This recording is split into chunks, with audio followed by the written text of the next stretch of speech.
This episode of Mueller, She Wrote is brought to you by Zola. Zola is reinventing the wedding registry and planning process to make the happiest moment in couples' lives even happier. To start your free wedding website and also get $50 off your registry on Zola, go to zola.com/ag. Warning, this podcast contains laughter.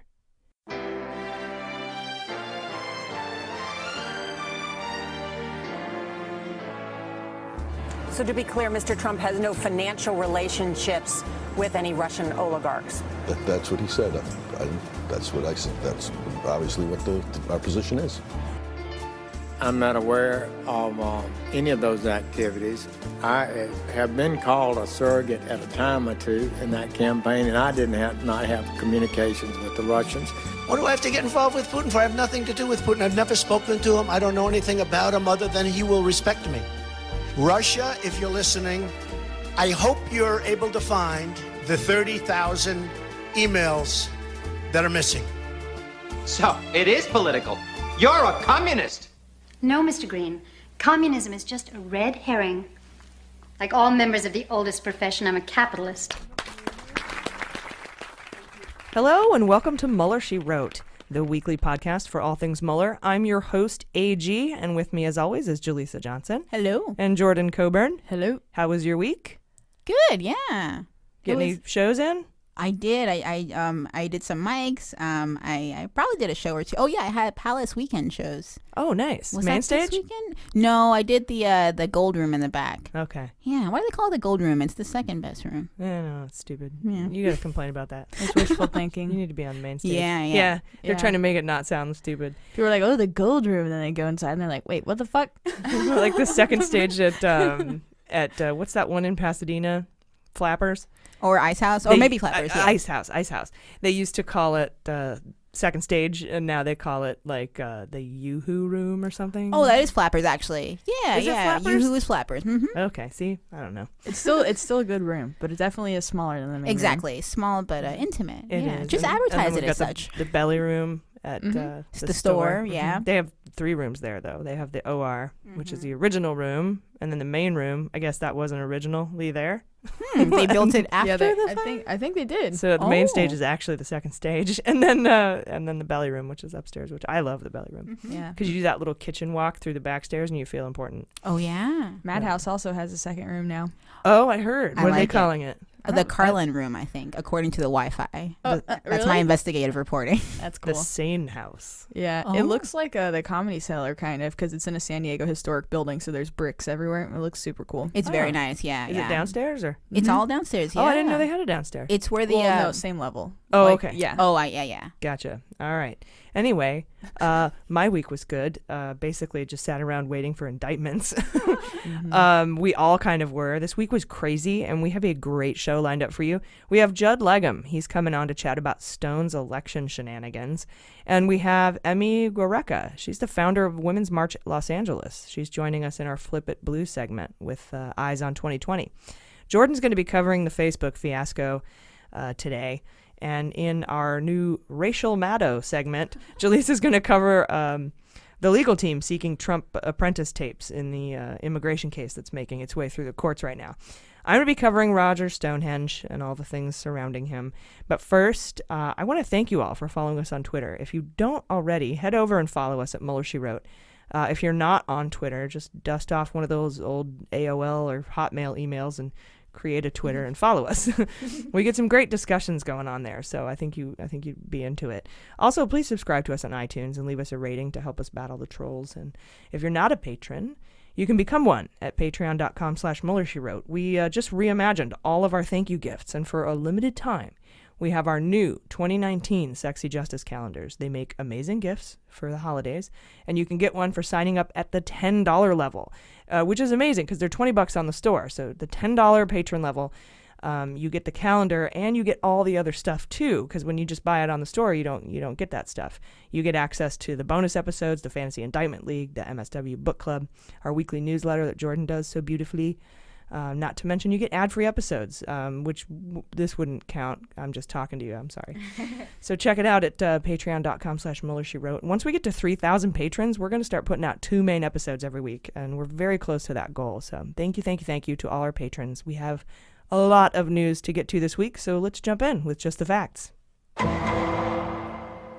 right, guys, we kicked off the week thinking that the holiday would be nice and quiet, but Monday, we learned that there were 8 prosecutors working in the special counsel's office on Veterans Day, a federal holiday. News reports indicate that Cohen was in Washington with one of his defense attorneys in tow, and they were meeting with Mueller's team when everyone assumed their offices would be closed.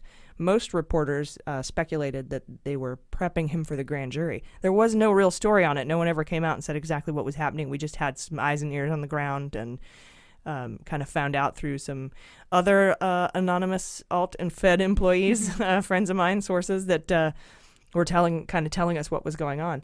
And Tuesday, that's when the buzz started, because the media started setting up cameras and lights at every entrance to the courthouse where the grand jury convenes. And according to sources, a CNN crew had said the grand jury was indeed meeting, which is weird because we're used to them meeting on Friday, but now they're meeting on Tuesday, and they were all waiting for Cohen to arrive. But that's sort of where the story stalled. We never heard much about it after that. No one ever covered the fact that the grand jury was convening on a Tuesday. It could be that grand juries convened for 18 months, and Mueller was done with the grand jury that was convening on Fridays, and so he's convened a new one and paneled a new grand jury, and they meet on Tuesdays. I have no idea. That reporting never came out, and we still don't know. But Cohen has previously participated in several interviews with special counsel and federal prosecutors in New York for more than 40 hours, like a ton. So I don't know what's going to go on with this one. I don't know if he's making another cooperation agreement. I don't know if he's been given immunity. We haven't heard any of that. So it's very tight-lipped, and that could be kind of maybe leftover stuff from how Mueller was real quiet leading up to the elections. So it could be kind of, an effect of that. Mm-hmm. But I don't know. I mean, we talk about superseding indictments for Cohen. Do you think it could have been any sort of conversations like, you got anything else for us, buddy? Yeah, and it might have been like there could be a proffer where they're doing a cooperation agreement where they're like, nothing you say will be used against you. Tell us spill it all. Or it could be a immunity situation, or it could just be Cohen's like, I don't care what you do to me. I'm telling you everything. Who knows? No one. That'd be hardcore. Yeah, that would be pretty hardcore. Just the complete other side of the coin. Yeah, that would be something I would never expect from that man. Yeah, his Throwback Thursdays must be a trip.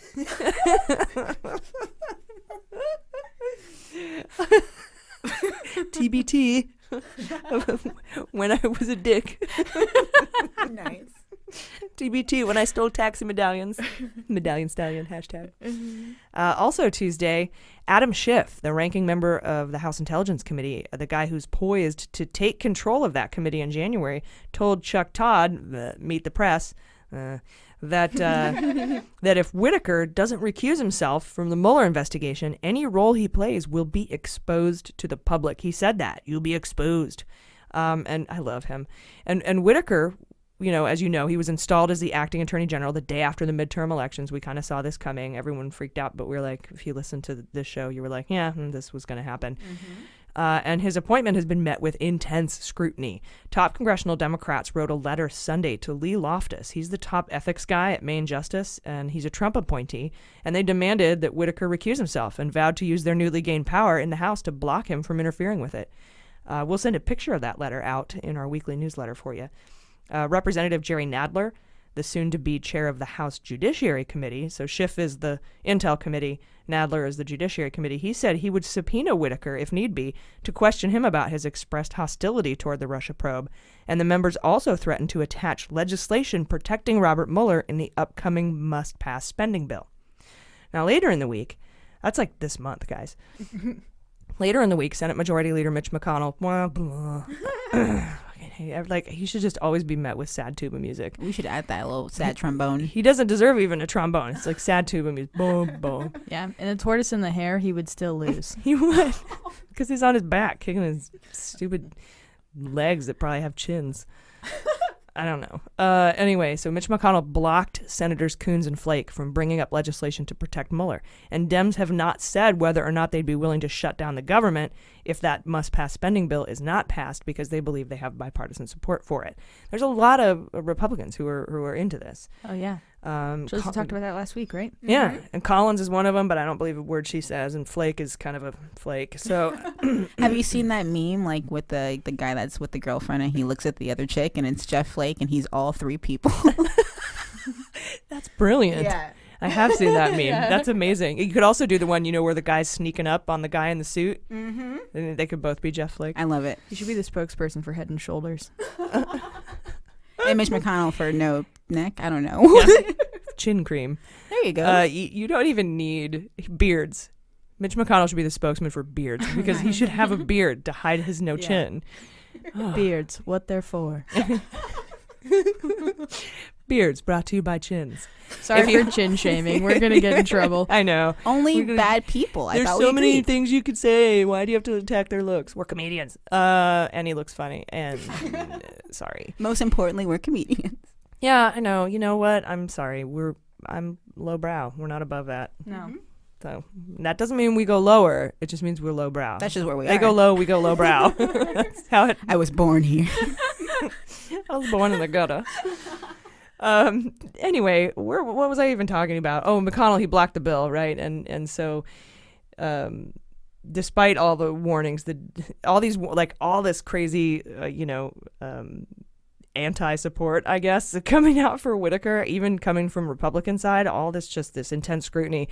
The Department of Justice legal counsel issued a letter saying Whitaker's appointment is allowed under the Vacancies Act. That's basically in the government. What happens is if you have something like a torture program you want to do, or appointing the masculine toilet guy, you have to get the legal counsel to sign off on it and say it's legal. Remember, we went over all that in the Comey book. And the Office of Legal Counsel, if the president or if somebody is like breathing down their neck to make it work, sometimes they'll make it work. That doesn't work for regular government, for regular folks. It takes a year and a half for shit to go through legal counsel.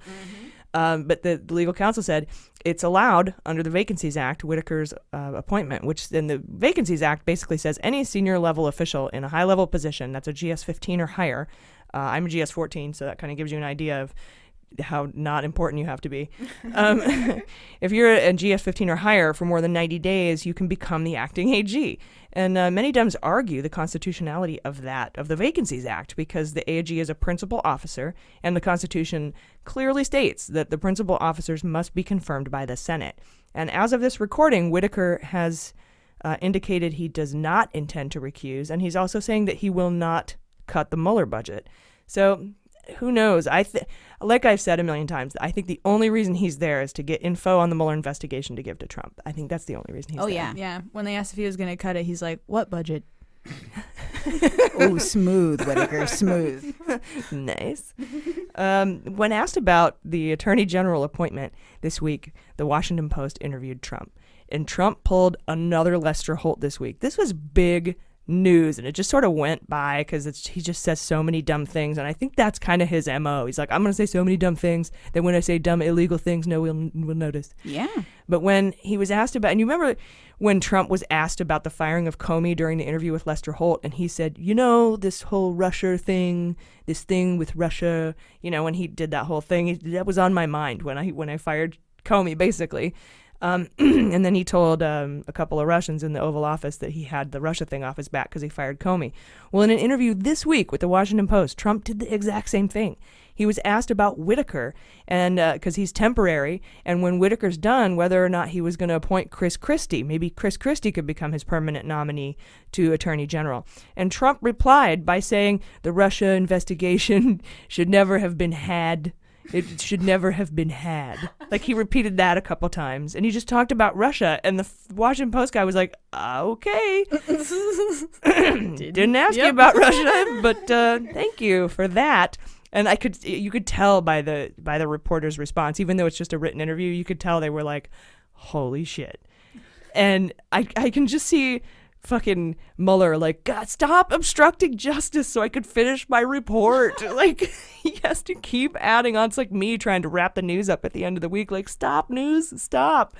And I just can't imagine Mueller like, stop, cut it out. I got to finish my report. He's got a family to get back to, Trump. Come on. Stop breaking the law, asshole! In other Whitaker news this week, the Maryland Attorney General filed a motion piggybacking on an existing lawsuit asking a judge to block Whitaker because his appointment doesn't follow the Department of Justice Successions Act.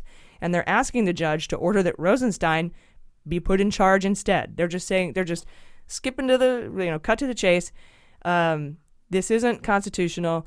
You need to make Rosenstein the acting AG. And the judge could order it. The judge could so order that, and that's hilarious to me.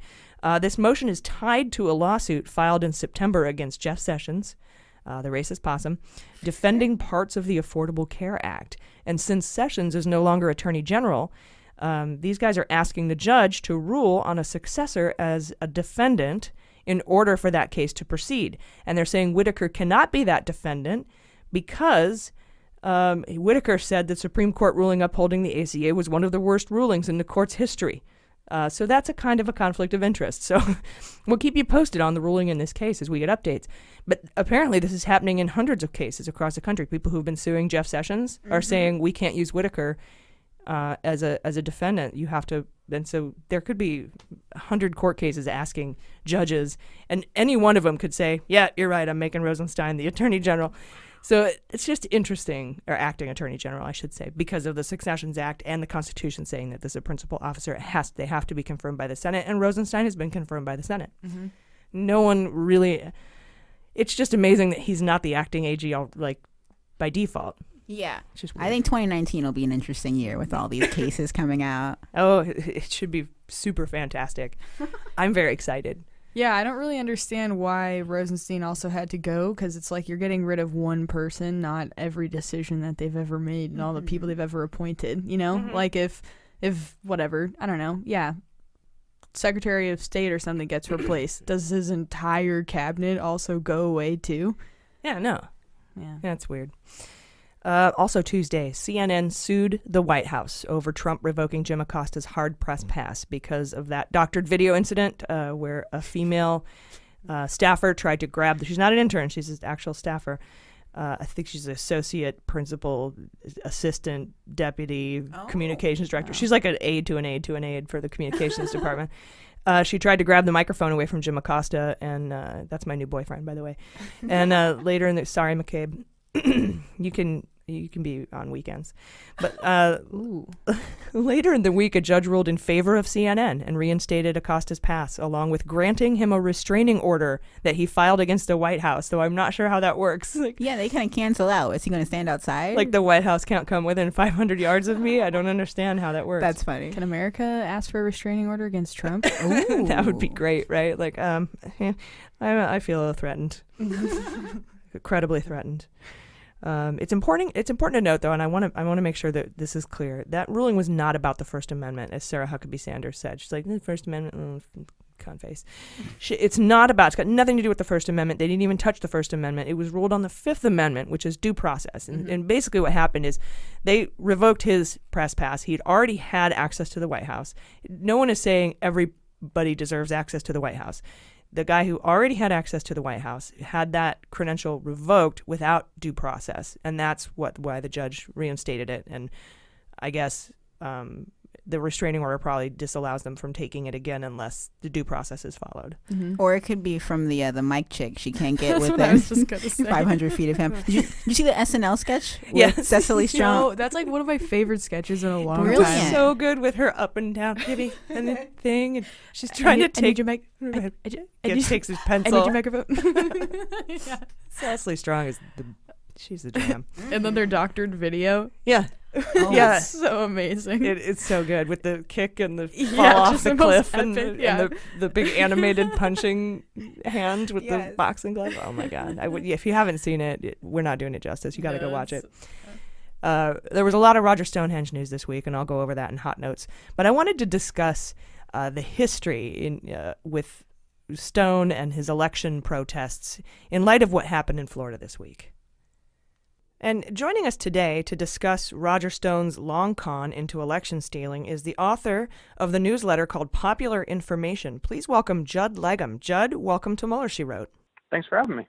No problem. We appreciate you coming on today. So this week we saw protests down in Florida, mostly angry right-wingers demanding to put eyes on the recount, and we saw Matt Gaetz down there, demanding to be let into the building.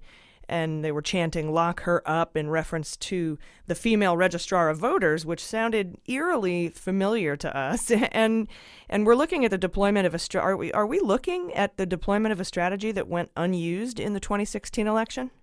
Yeah, Roger Stone started this political action committee, Stop the Steal, in preparation for the 2016 election.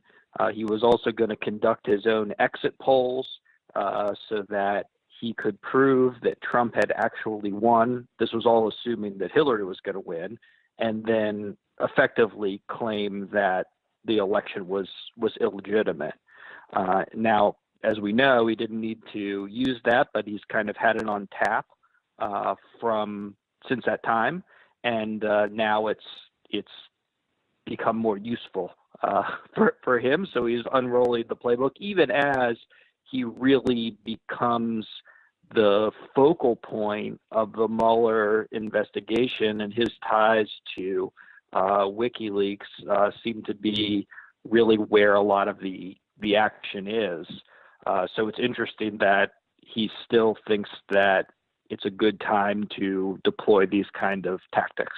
Right, you're right. He's kind of a fulcrum for almost the entire, at least one side of the Mueller investigation, Manafort and all that being the other, but I think they all have their hands in the pot. And he said he's going to be indicted. His associate Jerome Corsi, has said on his wildly popular radio show that he thinks he's going to be indicted.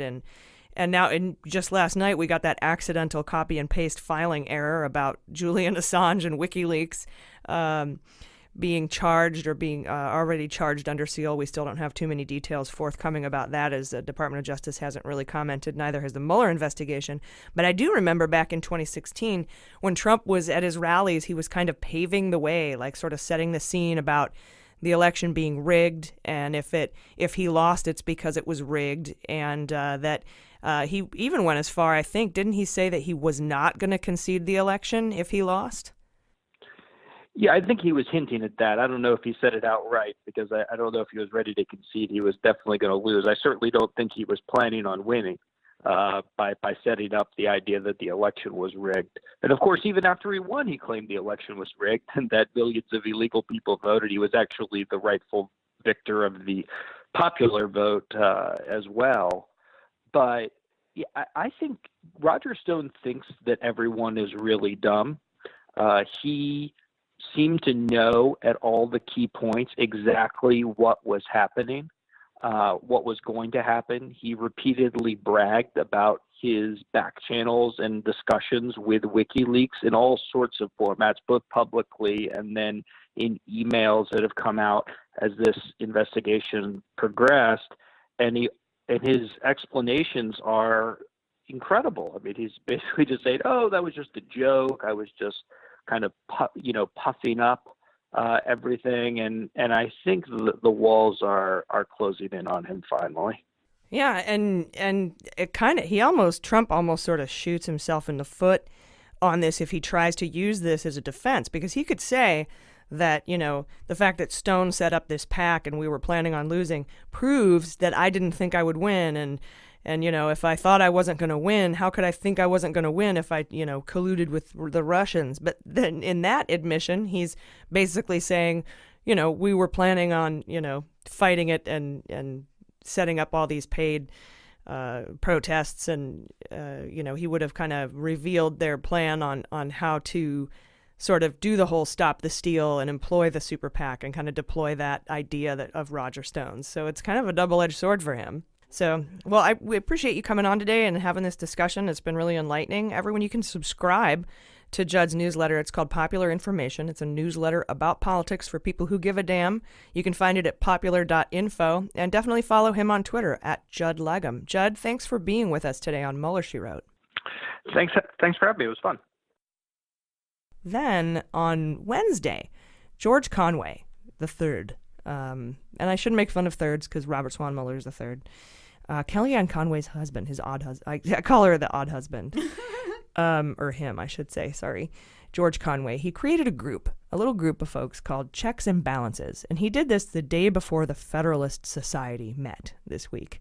Conway has been an open critic of Trump, not Kellyanne, but George, and recently argued against the constitutionality of the birthright citizenship thing and the appointment of Matthew fucking Whitaker not being constitutional.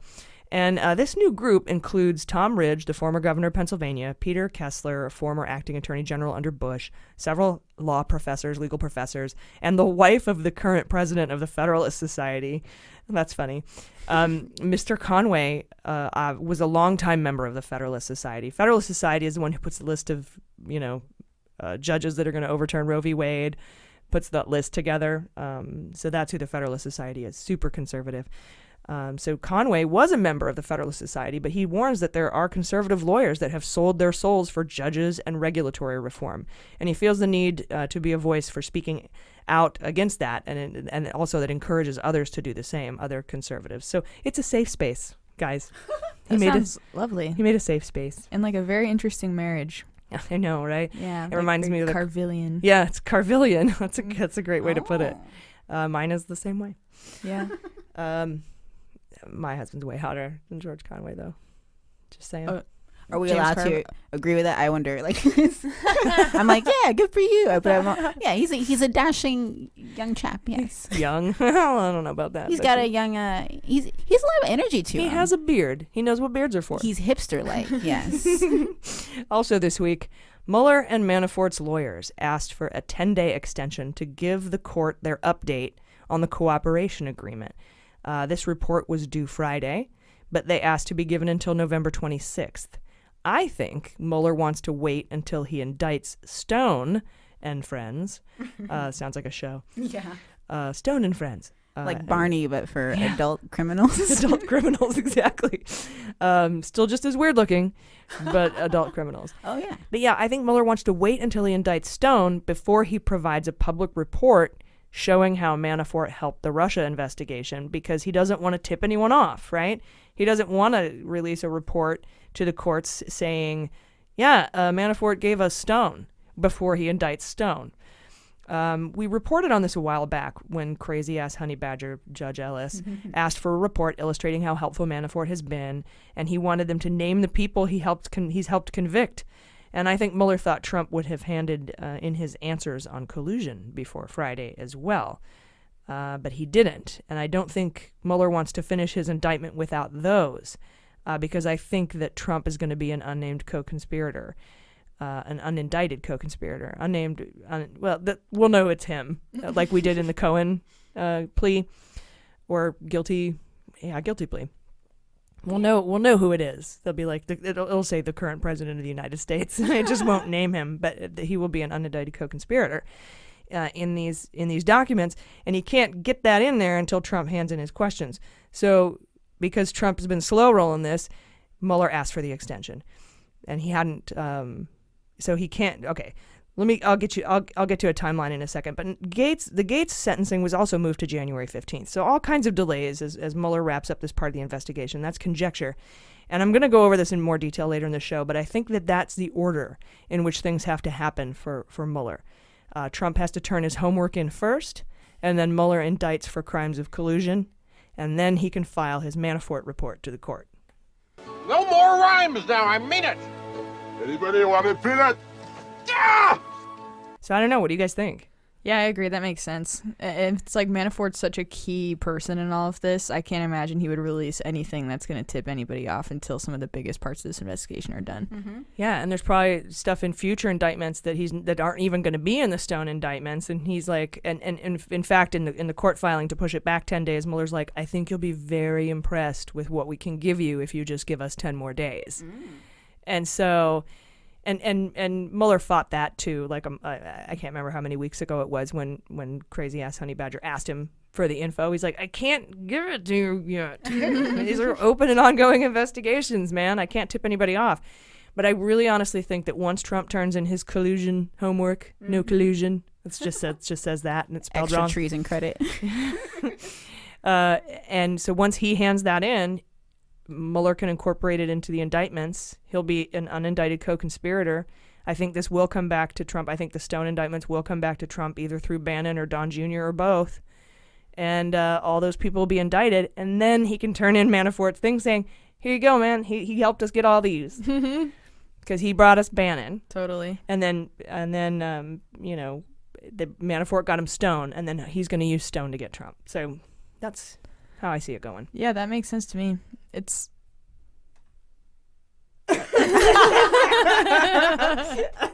It's the suspense is killing. We all look like meerkats popping up over our microphones because everyone was waiting for me to cough. It's like the beat about to drop. That was great. 25-11. That was funny. And it was it. Hang on. Okay. Sorry, too many frogs in the throats. It's Santa Ana's, man. They're killing me. Oh man. White people problems. White people problems. Are we back yet? Yeah, go ahead. Okay. I don't know if we ever left. Yeah, that's true. We could if just we didn't keep peek that and on. it sounds Fine. okay, we can keep it in. Yeah. All right. Well, all I was going to say is it's crazy how Stone is turning out to be sort of the crux of all of this because there's so many webs that go to him. Is such a turning, just a key. Yeah, it kind of makes you forget about Flynn. Like, what was Flynn even for? Yeah. Flynn who? I totally forgot for a minute. You're like, there's a whole other side to this whole thing. And then the whole Zamel, Eric Prince, Seychelles stuff. And then the whole, but Cohen's tied into that with the Prague things. And then there's Papa. Like, it's crazy. But Stone, and I have to say, I agree with you, Jordan, because the two cases that Mueller's hung on to are Stone and Manafort. Mm-hmm. That means that those are probably the two most consequential cases in the Russia probe. And he's handed off the rest. And he's trying to keep his scope nice and narrow so that no one can poke holes in it. Mm-hmm. He'd be a good guy now. All right. And I don't know how I got there. I'm like, scope, narrow. Well, Mueller is just comforting, I guess. Or caves. Yeah, there we go. Yeah, assuming you're narrow. Yeah. Dr. Mueller. Dr. Mueller, dream gynecologist. Sorry, what? I don't know. My brain's broken, guys. I'm sorry. Don't know. I feel like Stone, you know how there are people that want to be martyrs and, if they're revolutionary and it's like, if I'm going to die, I'm dying in a fire of justice-y martyrdom. I feel like that's how Stone feels. Yeah. Like, and it's he wants to die on this hill. And he so badly wants to be relevant. Mm-hmm. That's his whole life is just him wanting to be relevant in the cause of something that people are talking about. He doesn't care if it isn't true. It's kind of how I figure about Jacob Wool too. Yeah, he just wants to be relevant, bad or good, infamous or not. Right. What was that Stone quote? It's like it's better to be, I don't know, something that's basically it's better to be infamous than to like no one know better you to at burn all. out than fade away. Wow. I don't know. What is it? Unless it's raining. We'll talk about that later. That's great. Also this week in an article by the Washington Post about there was a judge basically this week who refused to dismiss Mueller's case against Putin's chef, Yevgeny Prigozhin. Nice. Oh, thanks. I've been polishing my accent there. No, but yeah, that was a big story, right? The judge dismissed because that whole Concord Management or whatever it was called, they were like, Yevgeny Prigozhin's like, we want you to dismiss case. And the judge said no. And so it continued. Every single time that Mueller has been challenged, Mueller has won. Mm-hmm. So whatever he's doing, it's working. But buried in that story, there's a mention about Rudy Giuliani, who hasn't spoken up much recently. And he said that Trump's written questions are legally problematic. Some of them are legally problematic for Trump. Stop breaking the law, asshole. As of the recording of this show, Trump has yet to hand them in. I think he knows once he hands them in, this shit's going to hit the fan. Mm-hmm. Friday, Trump had an impromptu press conference where he said he answered all the questions by himself, which is absurd. You need to say that. What a dick. Also. There's no way his lawyers would let him write the answers to those questions. He also called some of the questions perjury traps. And I have to say, I'm really sick of the term. They've been saying it over and over again. It's absolutely meaningless, like deep state. It has no meaning. Perjury traps catch perjurers. Okay? That's the end of story. Yeah. And then he He tried to go on to give an example about what a perjury trap question is like, and he talks about how being asked about the weather and if it's sunny, and then if you say it's not raining and you don't say it's sunny, you could be charged with perjury. Like, he's an expert on going out in the rain in the first place. Like, shut up about the rain. And what in the hell are you talking about? He is losing his mind. Did you see him talking about the fires and how we just forgot to rake our leaves and that's why California burned down? Oh, he is insane. He's scrambling, yeah. Either that or he's actually, the syphilis is taking hold. Oh, no. I think he might have dementia caused by syphilis. That's way space beans, guys. Super tinfoil beanie level right there. Yeah. That's not reported anywhere at all. I have nothing. Strict intuition. I have nothing to back that up. That is just my feeling about the man. Now back to just the facts. And if you do think you might have syphilis, go get it checked. It's treatable. Yeah. It's treatable. It's free at the clinic, at the Planned Parenthood clinic, and you will not get dementia. But it can lead to dementia. It happened to, what's his face? Scarface. That's right. Al Capone That's right. Yeah. in Alcatraz. He went nuts because of syphilis. Yeah. This episode's brought to you by Planned Parenthood. Get checked. As you may have heard, Trump has holed up in the Shite House this week, and that's a typo, and I'm leaving it. We've heard reports that he's really angry and very sad. He didn't go to the 100th anniversary of the armistice when he was in France. He didn't visit the graves of the veterans while he was there, nor did he visit Arlington on Veterans Day because it was raining. Trump said he didn't want to cause traffic, but Arlington is literally 2 minutes away. You can see Arlington from the White House. We started a hashtag on Twitter, hashtag unless it's raining, where you take a famous quote and add unless it's raining at the end. And we got a lot of good ones, including, wait, I got to get my accent right. Oh, yeah. We choose to go to the moon and do the other things not because they are easy, but because they are hard, unless it's raining. And, of course, do not go gentle into that good night, rage against the dying of the light, unless it's raining. And well, not yet my favorite, but this one was good. Not though the soldiers knew someone had blundered. There's not to make reply. There's not to reason why. There's but to do and die, unless it's raining. And my favorite was Yoda. Do or do not, there is no try. Unless raining, it is. Oh, my God. Well done. Oh, that's so good. I figure my friends making Star Wars would love that. Now this is podcasting. I love our Mueller junkies. They're so clever. They are. And go check out that thread. There's hundreds of really great quotes. Tag us at Mueller She Wrote. Use the hashtag unless it's raining. It's really fun. The Yoda voice will always be traumatizing to me because I had a small job teaching SAT prep classes last year, and they tell us, they're like, try to engage your students by talking in a funny accent. And then, like, one of the workbook questions, they're like, all right, ask someone from the class to read a question in a Yoda accent. And then, of course, no one wanted to. So I'm like, okay, I will. I like how they call it an accent. Yeah. like it's local. It just didn't pay off at all. I was like, oh, they'll Everyone in appreciate Dagobah this. talks like that. Oh, yeah. Yeah. Oh, man. They just looked at me like in horrified embarrassment. Just a bunch of 16-year-olds just talking. I'm like, Bob went through the store he did. It was fucking awful. Those poor kids are traumatized. So bad. And he doesn't speak in SAT. He's grammatically incorrect. Well, that's the point. That's why it's Yoda. Because that's funny. Yeah, he speaks not like they want you to speak. Well, in any case, Trump's been in a very bad mood. Stephen Beschloss, presidential historian and MSNBC contributor, said he thinks that it could be because Whitaker read him in on the Mueller investigation. Or it might have to do with the fact that he had to do work for 3 days on the Mueller questions. That's probably the most work he's ever done in his whole life. In fact, then I started thinking, the only work he's probably ever done is working on depositions and lawsuits and defending himself in legal matters. Yeah. I don't think it's the elections, as I mentioned in the interview with Josh Legum, because I don't think he cares about anybody but himself. So, what is it? What's up your crop, punk? And if any of you know where that clip comes from, I will be super impressed.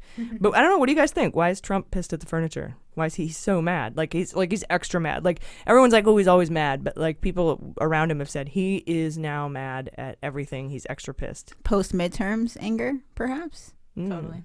Because he probably was not betting on actually losing. He seems like the kind of guy who maybe didn't want to win the presidency, but when he does want to win something... I don't think it's the election, because it wasn't about him. Well, I mean, just in general, I know in the past, we've discussed that he maybe didn't want to win his election, but with the midterms, it seemed like he actually did want to win. No, I don't. You don't think so? He didn't. He wasn't running. Well, he seemed like he wanted the party to win, the Republican Party. I don't think he cares about the Republican Party, but I think what you're getting at, I think what is a good point that you're making is that he had all those rallies before the midterms where everyone loves him. Yeah. And he's got all this wonderful attention from the tiny little rural places that he went, and now he doesn't have that anymore. He's alone in the White House. He has PMS. He has post-midterm syndrome. Oh, I like that. Yeah, I also think this is just by far the worst place he's been in as a president since he's been in office, and he's losing control more and more and more, and he's psychotic, and anyone that's an authoritarian person losing control is going to make them go insane. Yeah, like when you corner a sick animal or whatever.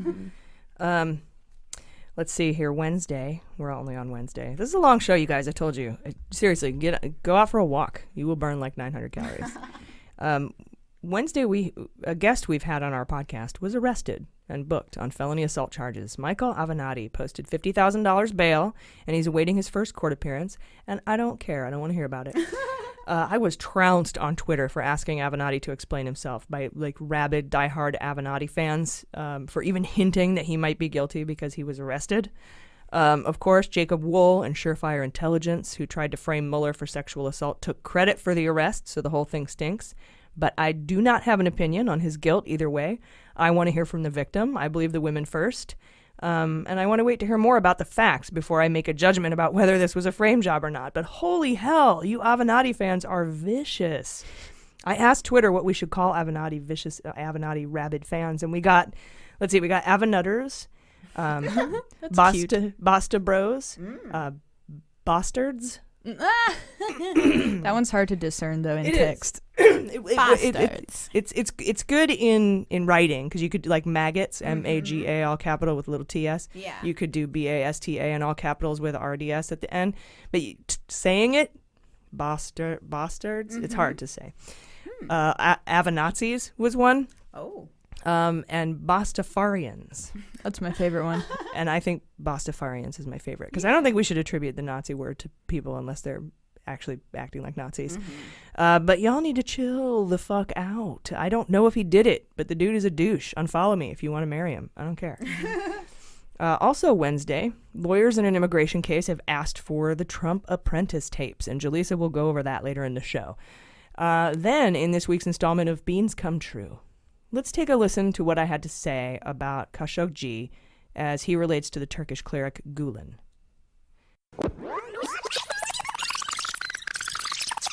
Well, it's important to note that in 2016, Saudi Arabia basically exiled Khashoggi for talking trash on Trump. So there's a motive. And another note to this story, just this week, Turkey released Brunson, one of our guys that they've had for a while, a pastor. I'm not sure if they're trying to curry favor with Trump or making some sort of trade, but I'd be very interested to see what happens with Gulen in the coming weeks. He's the Turkish cleric that Erdogan tried to give Michael Flynn $15 million to kidnap and extradite to Turkey. So I'm not sure what yet. I'm not sure what the motive is, but Trump is a very transactional man.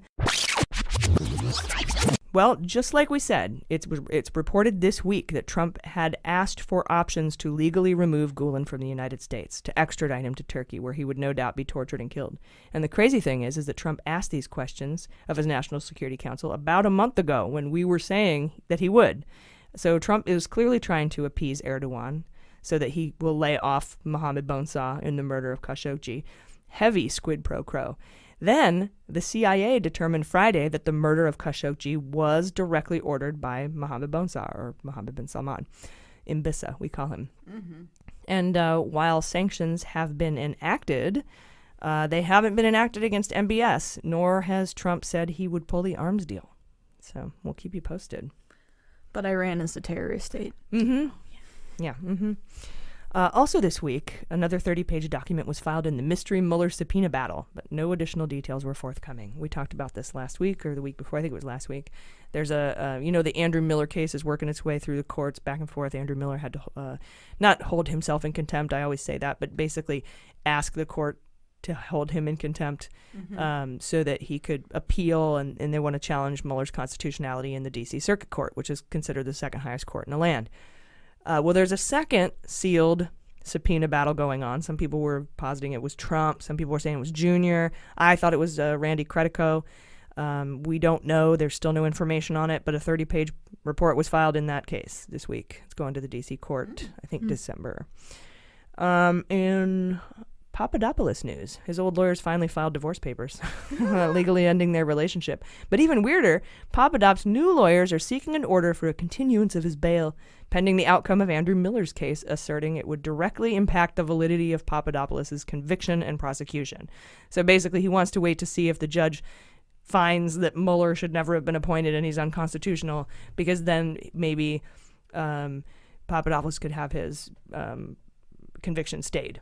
That's stupid. Good luck with that. Yeah, but he wants to wait to go to jail because he's a baby. I want to see the light of day one more time. What a toad. We'll be right back. This episode of Mueller, She Wrote is brought to you by Zola. Zola is reinventing the wedding registry and planning process to make the happiest moments in couples' lives even happier. I went on the website and man, I wish I had this when I married my Reagan Republican man 2 years ago. It's super easy to use. Not only do you have the registry, but they have tools for making your own free wedding website. You have tools to make save the date announcements and invitations. We call them save the dates, and all kinds of other wedding planning tools. The wedding website is free and you can personalize your own design. The registry has over 500 top brands like Cuisinart and Sonos and OXO. And they even let you create funds, if you want to, just raise money for your honeymoon or a down payment on a house or whatever. And you can register for gift cards too, so you don't have to go to 5 different sites to get all the things you need. It's all in one place. I went there. The navigation is super easy. It's awesome. You can start building your free wedding website and get $50 off your registry by visiting zola.com/AG. That's ZOLA.com/AG and get $50 off today. You'll be glad you did.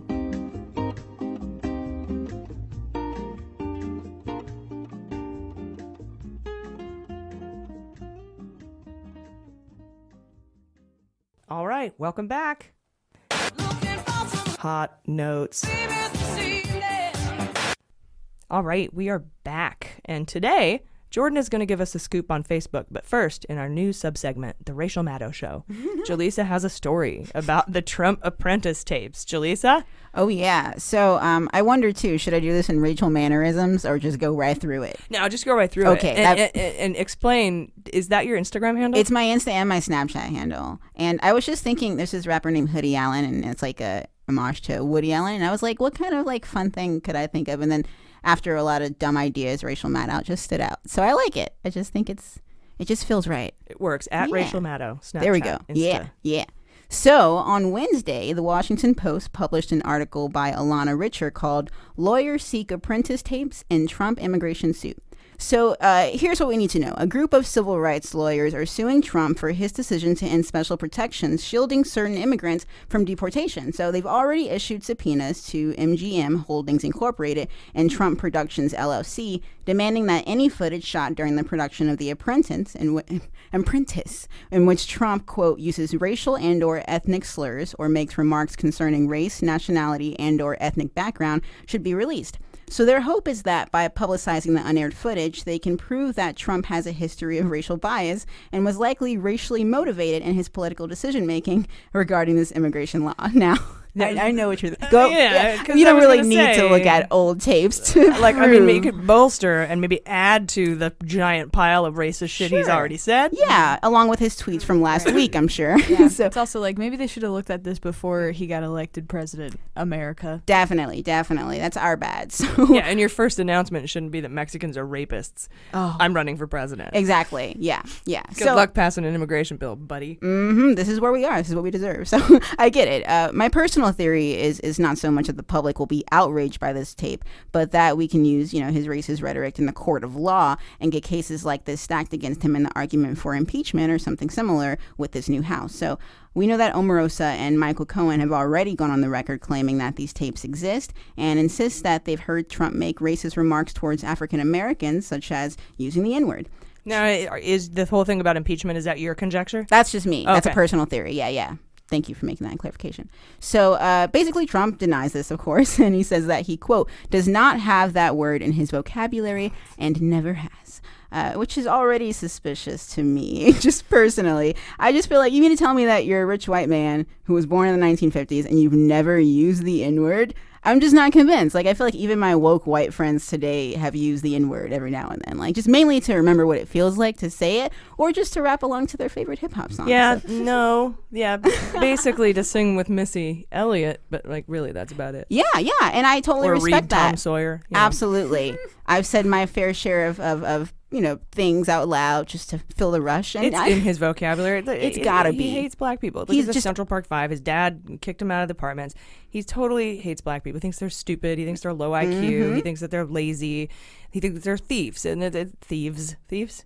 Yeah. No, you're right though. This is Trump. It's obvious. And to say that he dude only has 12 words in his vocabulary. One of them is the N-word, and we all know it. Yes, you're absolutely right. So I don't trust anyone that says never said the N-word, especially someone like him. But to the lawsuit, this particular case filed in Boston focuses on Trump's decision to end temporary protected status for thousands of immigrants from Haiti, El Salvador, and Honduras. And temporary protected status provides a safe haven for people from countries experiencing armed conflicts, natural disasters, and other challenges. So this group called Lawyers for Civil Rights says in the lawsuit that Trump's decision to rescind the program was deeply rooted in his known hatred for immigrants of color. Yeah, maybe the shithole countries thing will come into play too. Yeah, you think? They even cited comments he made on the campaign trail, like you were saying, AG, and while in office. So attorney Orrin Nimney said in a written statement that, quote, access to these videotapes will help further demonstrate that defendant Trump holds racially biased views that impact his policy and decision making. And these subpoenas they issued also seek any relevant outtakes or audio clips, transcripts, or anything just made during the production of The Apprentice. Yeah, B-roll. Oh, yeah, all that sweet B-roll footage. B-roll with the N-word. Yeah, they call it N-roll on The Apprentice. That's hilarious, AG. Wow. That was stupid. Brilliant. You're too kind. Oh, I love it. In July, a federal judge denied Trump's request to throw out this lawsuit and rejected the administration's bid to remove Trump as a defendant in the case. Nice try, Satan. And in a related case last month, a federal judge in California issued a temporary injunction that bars Trump from ending the protections, stating that there's evidence that the president, quote, harbors an animus against. Is it animus? Yep. Yes, against non-whites, non-European aliens, which influenced his decision to end the TPS designation. Yep, non-European aliens. Is exactly very formal right. way to say that's racist. Yeah. So animus. Yes, animus. Yeah, it's a good one. I like it. They essentially sided with the Lawyers for Civil Rights group on this one. However, Trump and his administration is appealing that ruling, so we'll put some beans on that. He's won some rulings in the past, so I'm not holding my breath. But as far as the Apprentice tapes themselves, the pressure is definitely on for the producers to release any unaired footage. MGM, which owns the tape, says that they can't release them due to contractual obligations.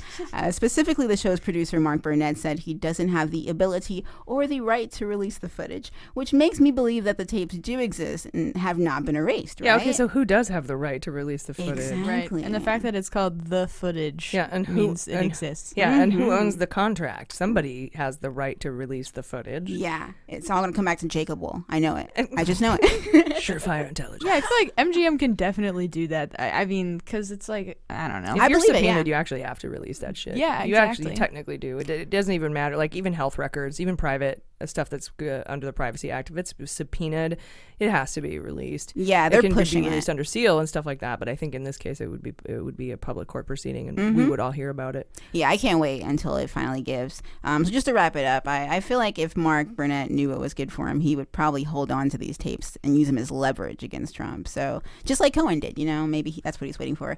But he has to release them. Yeah, at some point, especially if it's court order. Yeah. So right now, shit might be hitting the fan, considering that everyone wants their hands on these tapes. A former contestant on The Apprentice who accused Trump of unwanted groping and kissing has also requested footage in court. And the subpoena issued in May by Summer Zervos, his attorney, requested tapes in court. And Tom Arnold even has that little show on Viceland called The Hunt for the Trump Tape. So I feel like this shit is obviously going mainstream, and I can't imagine that Trump is happy about it. So basically, we don't know whether or not any of these individuals have received the tapes yet, but that's just where we are with that story for now. All right, cool. Yeah. Well, thank you, Yeah. Rachel Maddow. The Thank shitty you. part too is none of his base would even care. No. Right. They didn't care about pussy grabbing. They're not going to care about the N-word.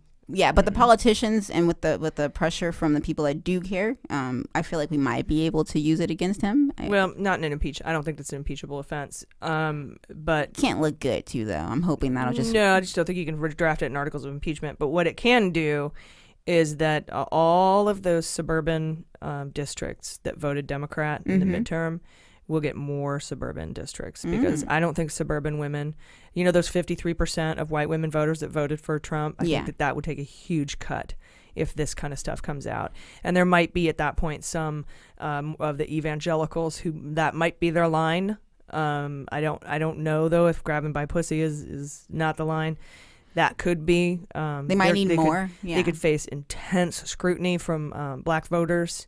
And that is the Black Caucus is, has a lot of leverage. And so it could do some political damage. There's nothing illegal about it. Right. Good points, though. But it does bolster their case in why he shouldn't be able to rule on immigration for non-European aliens. Definitely. I think. Cool report. Thank you. Thank you. And now. Dun, dun, dun, dun, dun, dun, dun, dun. All right, Jordan, what do you have for us about the scathing report on Facebook this week? Yes. I just want y'all to know it took a long time trying to come up with a good title. Something about Zuckerberg and Fuckerberg and Iceberg, and I've landed on nothing. Zuckery? I just want you to know I tried. And here we go. The effort is important. Yeah, you're right. Y'all can appreciate that, right? Guys, listeners, patrons? Yeah. There was effort. Yes, thank you. All right, so we know so much. Huh? I think so. Thank you. I think so too, but I'm biased, obviously. So my own desperate need for validation. But so a story came out this week that details pretty much everything and every way that Facebook has reacted to the revelation that people's, data has been stolen, has been sold off to Cambridge Analytica. It's played a large role in the Trump campaign and Russia's act of infiltrating U.S. elections and influencing voters. So this whole thing is just going to basically be about how their main overarching approach has been to deny and deflect and try to sweep stuff under the rug, essentially. That might be unfair to say in general, but you be the decider, the decider maker. What? The decider in Why chief. is my brain not here? I like decider maker. Decider maker. We smoked a little bit of weed. I guess so. I forgot. All right. Okay, here we go. You I promise. Be the decider maker. I worked hard on this, so I promise it's gonna be good. Okay. All right. So, there's a piece gets published. It's an in-depth look at Facebook's role in containing and transparently reporting data security breaches that enabled the Russians to successfully infiltrate the minds of U.S. voters in the 2016 election. Basically, Facebook execs were at war with one another on how to handle the divulgence of what was happening.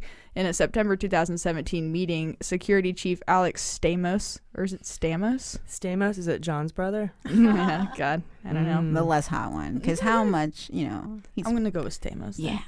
Let's call him Uncle Jesse. Uncle Jesse got chewed out by Facebook COO Sheryl Sandberg for admitting that Facebook had not yet fully gotten a handle on the Russian interference that was happening on their network. Sandberg was absolutely livid, saying that Stamos had thrown them all under the bus by essentially admitting that they didn't have their shit together yet.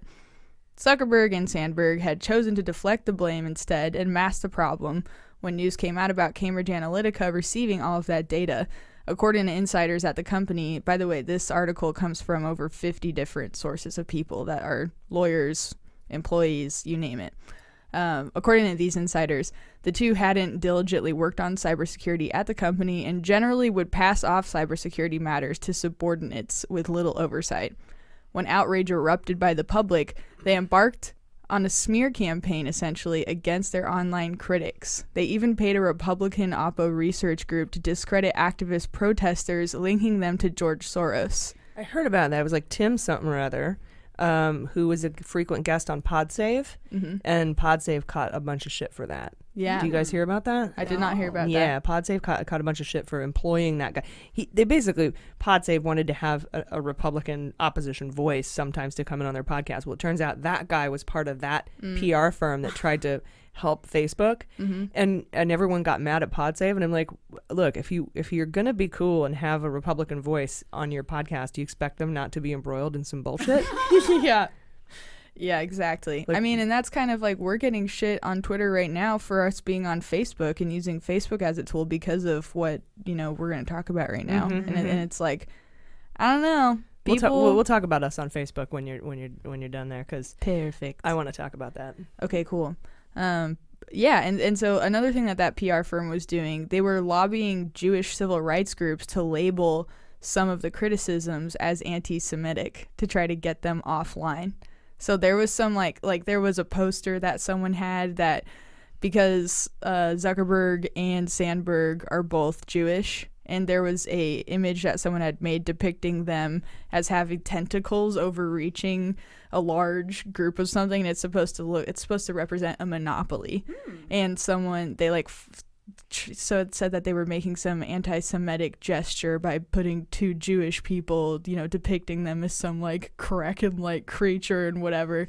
Come on, MySpace is doing okay.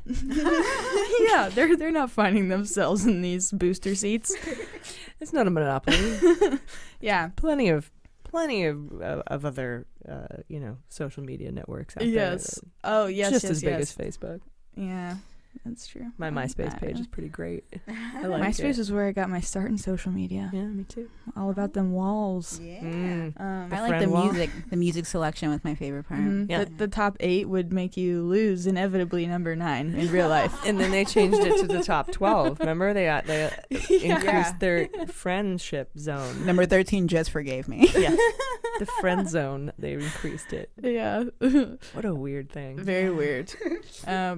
But yeah, so also researchers from Myanmar, India, and Germany were warning Facebook that hateful propaganda was beginning to play a role in the propagation of hurtful and very racist government propaganda and even ethnic cleansing. Ugh. And Facebook virtually did nothing when they found this out, and these researchers came to them. When Donald Trump posted that refugees and Muslims were a danger to America, Facebook ultimately concluded that the speech did not violate their terms and conditions, and their Republican-backed Washington liaison, Joel Kaplan, said that trying to restrict that speech would cause a huge backlash on the basis of First Amendment rights, and that it was best to not, quote, poke the bear. In December Go ahead.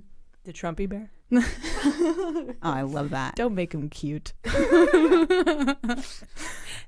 No, they're actually making one. Have you seen it? Yeah, really? there's a commercial for it and everything. The Yeah. Trumpy bear. It's a bear, and it's got hair, like Trump hair.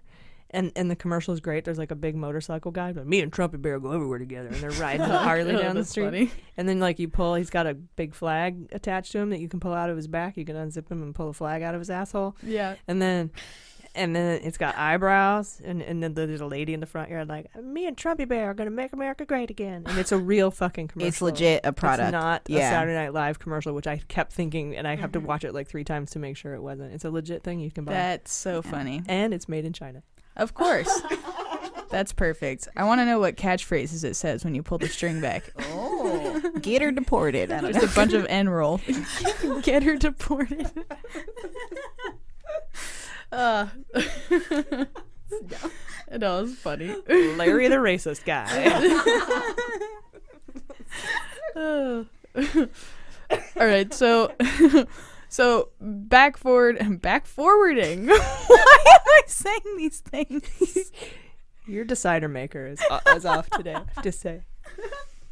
It really is. I'm so sorry. I'm not even, if I was high, these things would be funnier. They're just wrong. It's all good. Yeah. Thank you. Okay. Anyway, I love myself. In December, that's what my therapist told me to say. In December 2016, Zuckerberg dismissed the idea that Russia had successfully used Facebook to interfere in the U.S. election on behalf of Trump. But Stamos had at that point already investigated the claim and found it to be backed by evidence that 1, Russian accounts had been reaching out to journalists to share information pertaining to the hacked emails, and 2, that Russian hackers had been probing accounts of people that were involved directly in the campaigns. So when Stamos met with Zuckerberg and Sandberg to tell them about these findings, while it kind of peeved them that the can of worms were now opened by him going on this investigation without their approval, essentially, the two decided to expand the investigation and call it, quote, Project P, for propaganda. Oh, I thought it was for P-tapes. They then learned that Stamos' efforts to date had only scratched the surface. Project Propaganda. PP. There you go. Hell yeah, that's perfect. As their findings grew more and more heinous, their Republican-linked advisor said that if they came out with this information, the GOP would accuse them of siding with the Democrats. So that begins to ultimately influence how they're rolling out this information, if they're rolling it out at all. Sounds like Obama wondering if he's going to roll out the information on Russia interfering with the election because he didn't want to be seen as interfering with the election or being, anti-Republican. Absolutely, except he's trying to do it in the name of the country while the others are trying to do it in the name of their profits. Bottom line. Yeah. So while they continue to find more and more evidence, in fear of causing political rifts in Washington, like we just said, they continued to insist on being unspecific and downplaying the significance of the interference on behalf of Trump or Russia/Trump in any of the findings that they released publicly. When their audit committee took a look at the findings, they grilled Zuckerberg on how they allowed themselves to become a tool of Russian influence this much and why other Facebook directors were now just being let in on what had happened and what was still happening. The Democrats at this point are livid. In October 2017, they were Facebook was forced to revise their blog post, which is how they sort of said, like, hey, sorry guys, this shit's been happening. They were forced to revise their blog posts on exactly how many people had seen the Russian propaganda posts, which, by the way, was 126 million people. Senators Amy Klobuchar and Mark Warner then wind up introducing legislation mandating that internet firms disclose exactly who bought political ads on their site. And Facebook then began to dedicate teams of people to sift through Facebook news and releases that had any words in there that might get conservatives worked up, because they knew that if the Democrats were bringing this bill, people were going to think it was to somehow dampen the GOP message and Trump's influence, which is effectively what it winds up doing, but they're trying to politicize it. Because his message is Russian. Exactly. Facebook then That's like how he tries to, sorry to interrupt. No, that's like how he tries to say that the release of stolen emails is his First Amendment right. Like, sorry, your speech isn't free just because you got it from Russia. Like, anyway, sorry. Yeah, he fails to see the illegalities that exist in what gets him to the point of releasing that information, or what gets people to the point of releasing it. Facebook then doubles down and begins to adopt the tactic of running their PR campaign like a political campaign. They even started backing legislation that would hold internet sites accountable for things like sex trafficking ads on their website, essentially taking the stance of saying, see, they did it too. It's not just us. These people are also posting shit that's bad. I did that when I was like 9. Yeah. Right? Yeah. I mean, did you see how little of Zuckerberg looked in that seat, though? He did look 9. I'm sorry. That's ageist. Everyone's gonna ageist. No emails. It's not really ageist. You can't be ageist against young people. Yeah, it doesn't work that way. It's like racism. 34, dude. Sometimes that's how old my boyfriend is. Like, hey Ryan, how do you feel about your life? Zuckerberg's 34. And Ryan's like, well, I didn't sell us out to the Russians, so I feel pretty good. That's there true. You go. Nice. And I'm totally kidding, Ryan. If you're listening, I love hope you. You're find amazing. The 30,000 emails that are missing. Beautiful. No, Ryan's dope. Also, he just got a cool job opportunity. Anyway, okay, so Facebook, this is derailing. Facebook employed a network of companies that would engage in tactics of criticizing even Google and Apple as well. And yet again, another finger-pointing tactic. Look over here. Look at what these people are doing. Yet in the private arena, Zuckerberg was more apologetic. You'll remember him testifying to Congress, a feat that he had to prepare immensely for.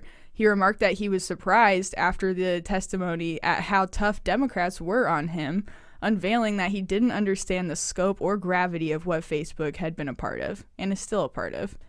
Facebook began saying that they were ready for more regulation, and Sandberg began sending all these kiss-assy thank you notes to lawmakers even. But then in private, she was saying that Facebook had already adopted all the effective policies that they could, and that any more regulation would only serve to hurt smaller competitors. Okay, right? Isn't MySpace that rich? could go down. Yeah, they're like, I'm just looking out for the little guys here. I don't want to hurt MySpace and their place on the social media status. Mm-hmm. Oh my God. Oh, well, they need the smaller companies to be able to exist, period, or else then they actually are a monopoly. Yeah, and all the indie bands just haven't made it yet. Yeah. So when Sandberg was asked to testify before the Senate Intelligence Committee, Facebook lobbyists had been working to ensure that questions regarding Cambridge Analytica privacy issues and censorship were not allowed to be asked, and it worked. So a stern warning was actually made to all committee members by Burr that they were only to ask questions related directly to election interference. Facebook had lobbied even for a Google exec to be required to show up to the hearing as well, again pointing the finger, saying hashtag not all internet social media sites. And when Google founder Larry Page didn't show up, it created a lot of really bad press for Google, and that actually kind of worked. That's exactly what Facebook wanted. And that... Man, they're dicks. Yeah, and it's like... So that's the extent of that reporting, but what do you guys... I had no idea until this week that it was that much shady stuff. Oh, yeah, all that, the $126 million, that all came out last October. Right. But like the hiring of like GOP backed... Yeah, I didn't know any of that. I had no idea they were doing that. That all came out that's week. new. Yeah, they were playing Washington so much. Yeah. And I'm trying to figure out what to do about Facebook, because we have our regular group on Facebook. We've got thousands of followers and likes there, and then we've got our closed group, which is where we hold our fantasy indictment league. I don't know what other platform I can do this on. I might. I mean, what would have to happen is we would have to build it into our website. And in order to do that, I would need to do a GoFundMe or a Kickstarter or something. I have an idea. But Facebook is free and available, and that's why we're using it. And I hate that I have to, but it's like I don't want to deprive everyone of their fantasy indictment league. Yeah. I think another one that has similar features like Facebook, if people are willing, is Reddit. We could have a subreddit of our own for Mueller, She Wrote, and just they could post links and discussions there, just like Meme Boys has their own subreddit. I don't know how involved Reddit may be with political scandals at all. So if you guys want to brush up on... I think that's just all people, though. I don't think that's... I don't think they're... I think they're nonprofit. Yeah, so I think that'd be an option if we don't want to go with the crazy... Maybe we could bring MySpace back. Maybe go on MySpace. Yeah. Well, because we need the ability to control the group so only patrons can get in it, and I don't think you have that capability on Reddit. Good point. Like a closed subreddit or something. I don't know if that exists. Oh, it does, but you'd have to do some serious sifting through of the requests. It's not as convenient as Facebook in that sense. Yeah, I guess. So, I guess what I want everyone to know is that we're working on solutions to get off Facebook, but it's just, I don't know how viable it is. But we're absolutely grossed out by this. So we have been for a while. I mean, this is, been going on for a while. Twitter is the same, and I can't not have a podcast and have no social media. And a lot of Instagram, a lot of Russians were on Instagram, and they used all social media outlets. So it's kind of hard to be like, well, we're just not going to use that. Otherwise, how would we get to you? So. Yeah. I mean, even as a comic, that's how I get booked like 80% of the time with people that don't know me, it's And I don't use Facebook for propaganda and Russian tactics. I use it for those kind of things, for networking and for keeping in touch with my family and stuff like that. And it's good when you have that. And I think you could do a big philosophical, argument on any good thing that we create, like splitting an atom can be used for evil, like Hiroshima, Nagasaki. Any scientific or technological advancement that we make can be used for evil. So it's like, damn, do we all not get to use any technology because some guy was a dickhead one time? That's what the Amish said, right? Or 16 Russians were. Totally, just do Amish. All right, well, that's a really good report. So thank you for sharing that. Thank you, Jordan. We are going to figure it out. We'll figure it out. So I'm going to take you guys on a tour of Roger Stonehenge. Sit down. Let me take you on a tour. Earlier in the week, Jerome Corsi went on his radio show and told millions of his listeners, told his 10 listeners that he thinks he's going to be indicted for lying to the grand jury. And that's interesting because if he lied and Stone told him to do it, he'll also likely get charged with conspiracy. So put beans on that. And I wouldn't put it past Stone to intimidate witnesses because another story came out this week in the Wall Street Journal on Wednesday that special counsel Mueller is exploring whether Stone tried to intimidate and discredit Randy Credico, who is contradicting Stone's versions of events about his contacts with WikiLeaks, according to sources close to the investigation. Filmmaker David Lugo, who knows Credico and Stone, said he testified to the grand jury, Mueller's grand jury, about a blog post that Stone helped him write that was harshly critical of Credico. Critical of Credico. Further, Bill Samuels, you all know Bill, he was asked by the grand jury about Credico's reaction to allegedly threatening messages sent by Roger Stone. And no, you shouldn't know who Bill Samuels is. And prosecutors are examining messages between Stone and Credico that involve Credico's decision to take the Fifth Amendment. So it's not a stretch to imagine Stone and Corsi collaborated on Corsi's testimony to the grand jury, and now they could both pay the price for that. I think that conspiracy to, that little conspiratorial, when a bunch of witnesses get together and decide what they're all gonna say. Right, get their conspiracy story to commit fraud or to defraud the United States. I don't know what the charge is in the law books. Perhaps somebody who knows more about the law can tell me. But I think they'll get charged with that too, not just lying. Corsi actually had an interview with NBC, and it was diverted at the last minute by his lawyer, who reported he got a call from special counsel just before Corsi was about to get out of the car and head into 30 Rock. I don't know if that or the imminent Stone and Corsi indictments have anything to do with the mysterious shuttering of the Fox News Twitter account, but I ain't complaining. The erasure of the Drudge tweets is also a big thing. Drudge went in and just erased all their tweets, which, if, by the way, that could be destruction of evidence. Or the silence of the WikiLeaks account. Some reporters have said that the Fox News Twitter account shutdown was because Fox was protesting the doxing of Tucker Carlson on Twitter. But the same day they went dark is the same day Rupert Murdoch met with Mitch McConnell on Capitol Hill, and I think there's more to it than that. And as of today, Fox still has not tweeted since November 8th. They usually tweet about 250 times per day, and they lost about 20,000 followers. I have Super Space Beans right here. This is a Super Space Beans theory that it has to do with the Assange Stone indictments. Maybe those accounts helped disseminate stolen Russian emails, and they are gagged right now. That's just a theory. Or the Stone indictment. This also could be pivoting away from Trump by Fox. Rupert Murdoch might be done with Trump because he knows he's going down. But that's crazy conjecture. I'm almost 100% certain that it's not a Tucker Carlson protest, though. So I don't know. What do you guys think? They still have not released a tweet? No, I don't think so. Let's check. Anyone got their phone? Yeah. This will be fun. Because if that's the case, then I think that your beans are right. I mean, your beans are ready. Yeah. Well, because beans are done. Why else? They make so Fox much, like you said, they make so much money, and they get so many followers off of that platform. For them to totally turn it off, that's nuts. Yeah, it's been 9 days. That's got to be some. I mean, yeah. Yeah, or they could have just been like, your punishment is you can't tweet for 30 days. Maybe they've already been punished. I really don't know what it is, but I think that it has to do with disseminating Russian propaganda that's stolen, because they did tweet out those tranches of stolen WikiLeaks documents, and they could have conspired to get them. And if they did, they could have been shut down. We don't know, but it's definitely not a Tucker Carlson protest. Nobody gives a shit about him that much. Why else would they've gotten shut down? Have you thought about any other theories, really? Just the pivoting away. That Rupert Murdoch might be like, Fox isn't going to be a Trump network anymore. We're just not. He's going to go down. He's going to go down hard, and we don't want to be associated with him anymore. And they could just be pivoting.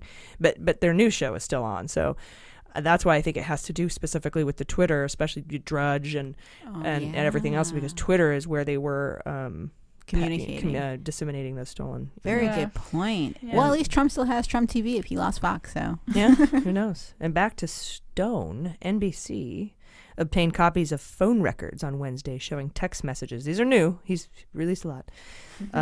Showing text messages back and forth between Randy Credico and Stone from October 2016. And I sorry, I went right through this without telling you who Credico was. He was the comedian guy who was supposed to be the way that Roger Stone got in touch with Julian Assange. He was the go-between. That's what Stone says. And Credico says, no, I wasn't. You're insane. And that's kind of who he is. He's a comedian, radio show host. He's the guy who brought his dog with him to the grand jury a couple Fridays ago. So anyway, Assange will get along in prison. Cat. So yeah, just kidding. Who's gonna take care of my pet cat? Probably not going to prison. Anyway, NBC obtained copies of phone records showing text messages between Credico and Stone from October 2016. October 2016, right? 6 days before the Podesta wiki dump, Credico texted Stone saying, quote, "Big news Wednesday. Now pretend you don't know me," unquote. Stone replied, quote, "You died 5 years ago." To which Credico replied, "Great. Hillary's campaign will die this week," unquote. Man, how epic. It's important to note that Credico did not mention Podesta in this series of texts, so it's feasible that Stone could have gotten that information from elsewhere, like maybe Julian Assange. But it sure seems to shore up the story that Credico was the go-between between Stone and Assange. Yeah, and Credico's been vehemently denying that this whole time. I think he's the secret subpoena denier guy in that sealed court case that's going back and forth alongside the Andrew Mueller subpoena battle. And speaking of Assange, guys, a copy and paste error led to the unwitting and unintentional announcement that the Department of Justice has already secretly charged Julian Assange. Now, this isn't necessarily an indictment because it looks like a charging document, and we don't know what the charges are. It could have originated with Mueller, or this could be from Maine Justice, as they've been pursuing Assange for years. There are some arguments that charging Assange for releasing documents is unconstitutional, and if we charge him, we should charge the New York Times, the failing New York Times, for publishing leaked information. However, a journalist publishing sourced information is far sight different from conspiring with a foreign adversary to weaponize the release of stolen information to impact the outcome of a free and fair election. One is illegal, one is not, and there are statutes on the books that back that up. Friend of the podcast and past guest Greg O'Lear said on Twitter that whatever legitimate journalism WikiLeaks may have done previously, by 2016 he was an asset of Russian intelligence, and the coordination of released stolen emails an hour after the Access Hollywood tape is not journalism, it's cyber warfare. He goes on to say that regular old indiscriminate dumps of sensitive information, stolen by hackers isn't journalism either. And neither is it protected by the First Amendment, as the Trump legal team wants you to believe. We talked about that a minute ago. Assange has been holed up in the Ecuadorian embassy since 2012, hiding from a sexual assault charge like innocent people do. And he's had a ton of fishy visitors, including Nigel Farage, that's a Brexit guy, Roger Stone, obviously we know who he is, and Sean Hannity. And don't forget, Assange reached out to Hannity with anti-Dem info, and that may or may not have something to do with their Twitter going dark. Not to mention, Hannity is one of Cohen's 3 clients at the time his offices and hotel room and house were raided by the FBI. He also reminds us, Greg O'Lear does, that Don Jr. traded messages with WikiLeaks during the campaign, and WikiLeaks is Organization 1 in Mueller's indictment of 12 Russians. There are also Americans named in the conspiracy in paragraph 44 of the Russian indictment, and I assume that's Roger Stone or one of his associates. I have a feeling we will find out before November 26th, which is when the Manafort report is due, on who he rolled. Basically, as I said before, Judge Ellis wanted Mueller to tell him who Manafort tattled on, and Mueller's like, can't tell you yet. So I have a feeling we'll find out before November 26th. I think there'll be speaking indictments. I think that they will implicate Trump, and I think he will be an unindicted co-conspirator. And that's going to happen, I think, within days of Trump handing in his homework. As soon as he does that, Mueller will stick it in the report, and the indictments will drop.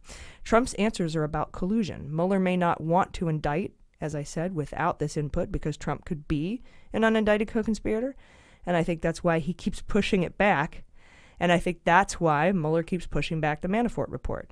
He wants to buy more time for Trump to hand in his answers. Nunberg said Stone was no longer welcome in the campaign once Manafort was out, so I assume Manafort rolled on Stone.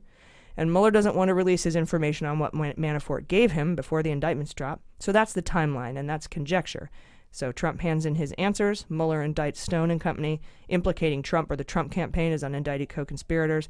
Then the Mueller reports to the court that Manafort helped him roll Stone. Then he'll use Stone to roll Trump and the kids, maybe Jr., but Jr. can be indicted with the Stone group. I also think the indictment will show that Stone and Credico communicated with Assange, who also communicated with Jr., and Stone told Bannon, who told Trump, and Assange told Jr., who told Trump, and that is why Trump will be implicated in these indictments, and that will be all laid out in a speaking indictment as soon as Trump hands in his homework. Put some beans on it, friends. We'll be right back. Russia, if you're listening, I hope you're able to find the 30,000 emails that are missing. So I have a very simple message for Russia. We know what you are doing, and you will not succeed. For over a year, Observer journalist Carol Cadwallader, who broke the Cambridge Analytica scandal, has been talking to Peter Jukes, the writer behind the hit podcast Untold, the Daniel Morgan murder.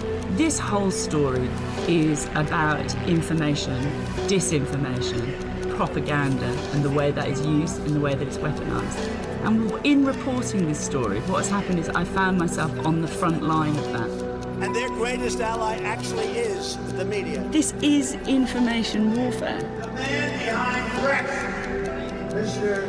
Nigel Farage. Robert Swan Mueller. I care deeply about the rule of law.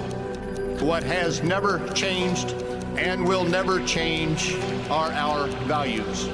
From the makers of Untold, this is Dial M for Mueller. Along with Carol Cadwallader, we'll be reporting on the front line of this information warfare, with everything concerning Trump, Russia, Brexit, and why Britain needs a Mueller inquiry. All right, are you guys ready for the Fantasy Indictment League? Yes.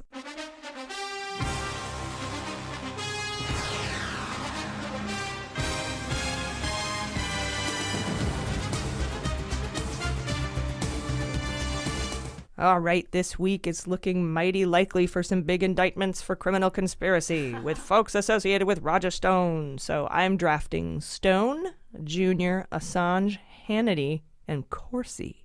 Nice. What about you guys? I'm similar. I agree it's going to be a big Stone week. So I got Stone, Corsi, Credico, DTJ, and Assange. All right. I've got Stone, DTJ, Kush. I pushed him out last week for a rando. I'm putting him back. And then Assange and Corsi. Is that 5? Did I do 6? I don't know. Do it again. I've got Stone, DT Jr., Kush, Corsi, and Assange. And just, perfect. Yeah. That's 5. There's 5. Yeah, You nice. got it. So nobody's doing WikiLeaks as an organization? You're not doing it, right? I'm not. Okay. Because I think it's not worth as many points as the others. There's going to be 17 other people fucking indicted this week. We just only have 5 people on the team. So I picked the 5 high point value people. I wanted to get Junior in there for the 20.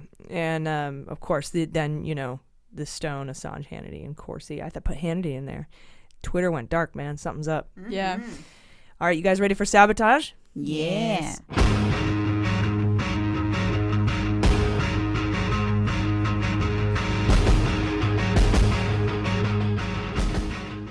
All right, here's a neat story. Friday, we heard that Maria Butina is working on a plea agreement with prosecutors, according to the document filed in federal court.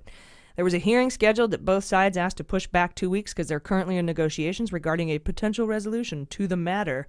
The matter is not tied to Mueller directly, but I would award points if a plea agreement was called in the Fantasy Indictment League. So does anyone want to put Maria Butina plea deal on their Fantasy Indictment League? You'd have to give up one of your Stone people. That's the only problem with that. There's too many beans for me on Stone right now. I think so too. Too many beans on Stone. I want the 20 with Junior, and they asked for 2 weeks. I think that, but Manafort was only a 10-day delay. Right. So because there's a 2-week delay in Butina, that might actually come later. I'm actually going to go ahead and put Butina on and take off Kush. All right, cool. Yeah. Cool. Yeah, I would do that too. If I had Kush on my team, I would trade up for Butina. Now, you're just going to do a plea agreement with Butina, or are you going to do indictment? I'm going to do a plea because that's still, how many points is that? It's like 2 points, right? I think it's worth it because Kush probably isn't going to get it this week. Yeah, because she's not a rando. Yeah. So I'll go for it, yeah. Sorry, man. Plea agreement is worth more than an indictment? No. You can call a plea agreement or an indictment, but if you aren't just doing a straight up indictment, you have to say that you're doing a plea agreement. Got it. Now, because usually plea agreements come with indictments, like they plead guilty to something.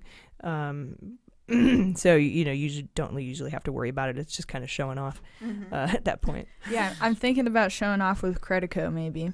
Yeah, because he's been. Do you want to do a plea agreement with him, or? I think I might throw in a plea agreement for him. All right. Nice. Yeah. Do the plea agreement dangler. Yeah. I don't know. I'm making up my own language for this shit now. Because he seems like, because he's definitely lying, but he kind of strikes me as a way better person than Cohen, for example, who was also lying in the beginning a lot. See, I think he's the subpoena battle guy, so I don't think anything's going to be decided on him anytime soon. But that's because I'm so convinced of that. That subpoena battle could be Trump, it could be Kushner, it could be Ivanka, it could be anyone. So, I'm putting my beans that way. Yeah. So because my beans are there, I can't put them over there. Yep.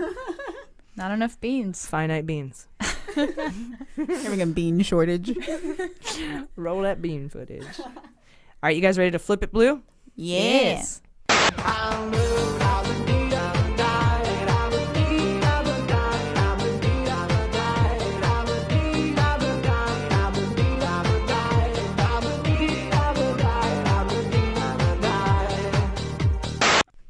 All right, guys, we got our blue tsunami. The biggest gains for Democrats since Watergate. We're up to 229 seats. I thought 226.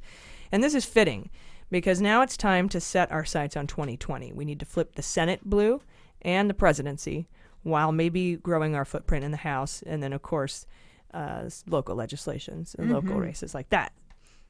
So I wanted to talk today to a hero of mine and see what her sights are for 2020 and flipping it blue. Joining us today for our Flip It Blue segment is Emi Guereca. She's the founder of Women's March Los Angeles. She's an activist. She's spoken at the United State of Women Summit, the Women of Color Leading the Resistance panel, and she's hosted the Empowered Civic Engagement panel. Emi, welcome to Mueller, She Wrote. Hi, thank you for having me. No problem. I'm honored that you're here. I was at the first Women's March, and I'm looking forward to the one coming up in January on the 19th that's going to be happening nationwide, and you can find out where your nearest one is going to be. What website can folks go to find out where to participate in that march? womensmarch.com, enter your zip code, and you can find your local chapter. Okay, that's awesome. So I wanted to ask you, tell me a little bit about what got you into this, what motivated you, and when it all started. Yikes! What didn't motivate me? I started the day after the election in 2016. I hosted a very sad pantsuit party for the election night, and I didn't quite know how the night would end, but it ended horribly, as we all know now. And so I started the day after the election. For me, I saw someone organizing a march in DC, and I wanted to make sure that LA had the same thing. I wanted to make sure that, one, I didn't get missed as a Latina in a women's march, but then two, that Los Angeles had its own issues that were outside of DC that would be affected by this new administration. So yeah, for me, it was the day after the election. I felt like as a woman, as a Latina, I had a lot to lose based on all of the rhetoric that was put forth during the campaign period by now President Donald Trump. So for me, I felt like there was a lot for me to lose, and so I needed to make sure that I did something about it. I definitely didn't know what it would turn out to, but I did send quite a few emails to everyone that I knew, aside from my Facebook post of organizing a march in LA, which I had never done. So I think for me, it was basically the thought that I had a lot to lose if I wasn't organized with this new incoming administration. And we were right. Like, everything we marched for on that first year happened and is currently happening. Yeah, and I think you're 100% right that the landscape in Los Angeles is quite different from that in DC. While we all kind of share the same core values, just the way that we look and who we are, I think is very different. And I think that it's great that you wanted that represented. And now I was wondering, well, first of all, how many people ended up showing up to that LA Women's March? So the first one was 750,000 people. We were the largest march in the nation. So the first one definitely showed us that there were more people that felt the same way we did when we started organizing. So that gave us energy going then into, midterms and having a strategy for 2 years in.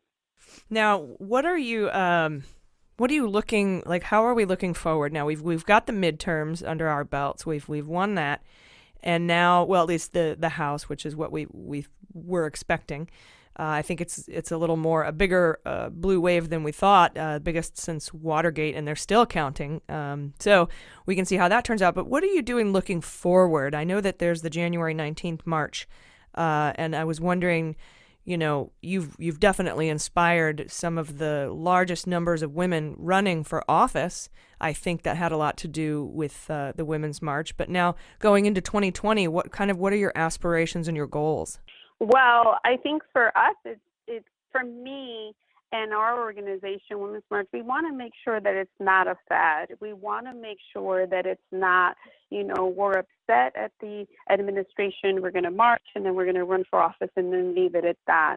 I think that we need to continue to build that pipeline of political power. I think that if women are not in office, women are not continuously represented, because I think it takes more than one term. It's going to take a few years to really catch up, right? Women are 51% of the population. It's going to take us quite a few years to be represented equally in the House and the Senate. And 2020, I want to see female candidates running for president. Like, it's not a surprise that we have 2 or 3 female candidates, right? So, we're like, oh yes, Hillary's the only one that's running for president. Shouldn't we have had about 3 other women up there? Yeah, I agree 100%. And I mean, looking at it, just like you said, everyone was amazed and in awe that we have 100 women now in the House of Representatives, but that's less than a quarter. Right.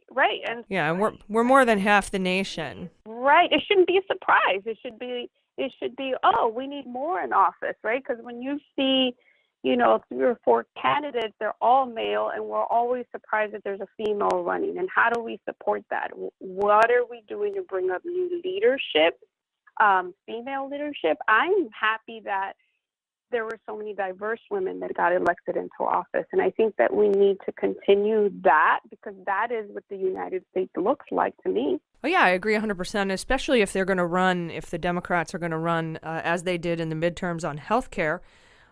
It's always shocking and surprising to me that there are no women who sit on these panels to discuss health care policy. And we have our very own healthcare needs that are different, and we should be represented at that table. So I think that's a really great way to look at it, a great goal to say, we got 100, that's fine. We've got more, that's great. Let's get even more. Let's move the needle so that not just our House of Representatives, but our Senate, and a lot of Senate seats are going to be up in 2020, represents us as a people more than it does now. Correct. I agree. And I don't want it to be, because we're calling it women's wave.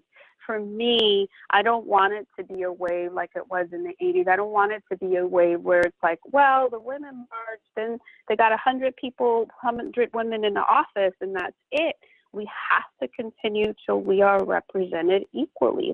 If we are not represented equally in our government, what makes us think that we are going to be represented equally in the private sector? I think that it starts to move down.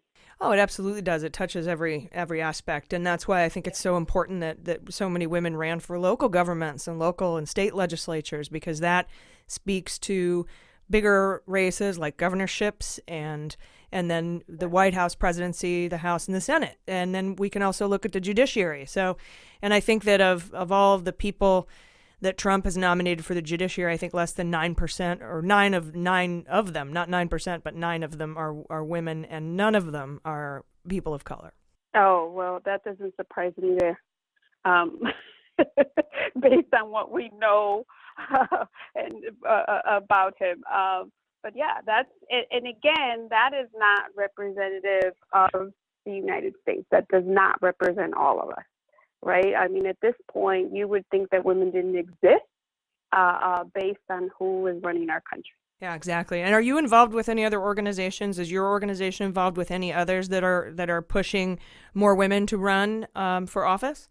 So we definitely, one of our key strengths is that we partner with a lot of organizations. We definitely partner with Emily's List. We have a C4 called Women's March Sister Network that will start to help women get to office. Because right now, I mean, how do we get to office? I know specifically from Women's March volunteers, we had about 16 women run for office. About half of them won their local districts, whether they were running for city council or school board. So we want to make sure that we continue that, but we do definitely look to partnerships, look to those that have been doing this type of work before, because we're really 2 years old as an organization, and we were all really, really grassroots activists. I mean, I was running my own business before November 8th. I jumped in November 9th, 2016. So for us, partnering with other organizations is key. We work closely with League of Women Voters, Emily's List, and among other organizations, but that's definitely key for us. Well, great. Well, where can our listeners get more information on how to become involved, maybe donate and support Women's March, and what website should they go to get all that information? So I'm going to send them to two websites because I lead Women's March California and Women's March Los Angeles. Women'sMarch.com is the main website for the organization, and I personally am at Women'sMarchLA.org. I'm Emi at Women'sMarchLA.org.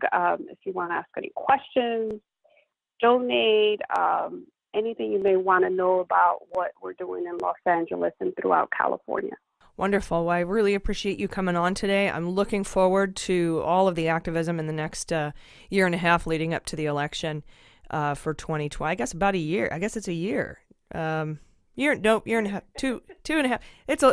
It's too far away. Is what it is. It feels too far away, but before you know it, we're getting the jitters of who's the new leadership. How many women do we have out there? So I think for now we should be looking for that new leadership. We should be looking for those women that would represent us well in office. Absolutely. And we're only months away from, if weeks away from Democrats throwing their hats in to run for president. So we'll keep an eye out for that. And everybody head to Women's March. It's .org, yeah? Women'sMarch.com or Women'sMarchLA.org. Got it. Women'sMarchLA.org or Women'sMarch.com, and find out how you can help, how you can be a part of it. We're going to be there on January 19th. That's the day before my birthday, so got to celebrate. And oddly, it's my 45th birthday, so that's interesting. But we'll see you there. Emi Guereca, thank you so much for coming on Mueller, She Wrote today. Thank you for having me. See you soon. All right, you guys, that's our show for this Thanksgiving week. Please enjoy the holiday. Don't forget to shop Small Business Saturday and support local businesses. And to make up for over 200 years of oppression, the least you can do is call out your racist Uncle Frank this Thursday. I know I'll be. Leave no turkey, but take no shit. And perhaps the next time we meet, we'll have multiple indictments on the table. Yeah. I was thinking that as I was making all my appointments for like my nails and my waxing and my hair stuff, and I'm making the appointments on Monday, November 5th, and I'm making them for the weekend, and I kept thinking like, I hope I'll be at that haircut appointment with a blue House of Representatives, and then I was. That's adorable. I love that. That was nice to think It's like about. what do they call it? The vision board, but for your calendar. My vision calendar. Yeah. Can I say some words for my friend Jessie? Oh, Yes, yeah. Is that 100%. Okay, so last week I wasn't here, and it's because I was attending a funeral of one of my dear friends and figures growing up. Jessica Stokely Spruill, she passed away right before the elections happened, and I'm so sad she didn't get to see what happened on Tuesday. She was one of the most determined, intelligent, funny, dedicated, passionate, kind people I've ever known. She was really active on Twitter. She wrote for a whistleblowing blog called Crooks and Liars. It's an amazing space, and she means so much to me. And she leaves behind a 23-year-old Kyle and a 10-year-old Ari who doesn't have any planning really for his future at this point because she was the sole source of income. She worked very hard. And they have a GoFundMe up, which we've shared on our Twitter, and I'll share it again on my personal one. But I know it's a weird ask maybe because you don't know who she is, but if you could take my word for it, she's one of the best people I've ever known, and the family is one of the best families I've ever known. So if you guys have anything to throw to them, that would mean a lot. And she loved Malcolm Nance was her favorite. Aww. She absolutely loves Malcolm Nance. She was a Mueller junkie, right? She was total. Yeah, she was at Politicon with us. I got to see her at Politicon. Mm-hmm. Yeah, not long before she passed. So Thank you for letting me take up this space, and please send good thoughts to her family. What's the GoFundMe? So if you want to find the GoFundMe, you can Google Ari's Future Funds. Ari spelled A-R-I, Ari's Future Funds, and it'll be the first result that comes up. Thank you. All right. Well, thank you.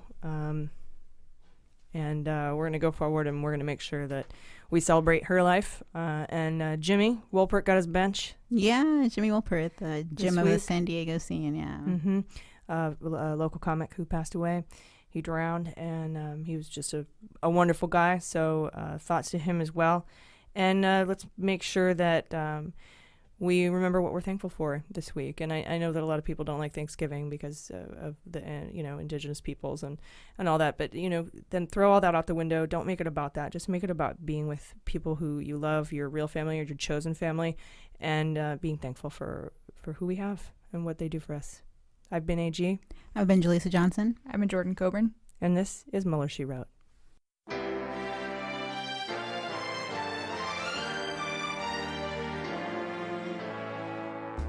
Mueller, She Wrote is produced and engineered by AG with editing and logo design by Jaleesa Johnson.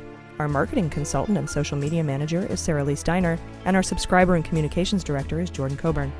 Fact-checking and research by AG, and research assistance by Jaleesa Johnson and Jordan Coburn. Our merchandising managers are Sarah Lee Steiner and Sarah Hirschberger Valencia. Our web design and branding are by Joelle Reeder with Moxie Design Studios, and our website is MuellerSheWrote.com.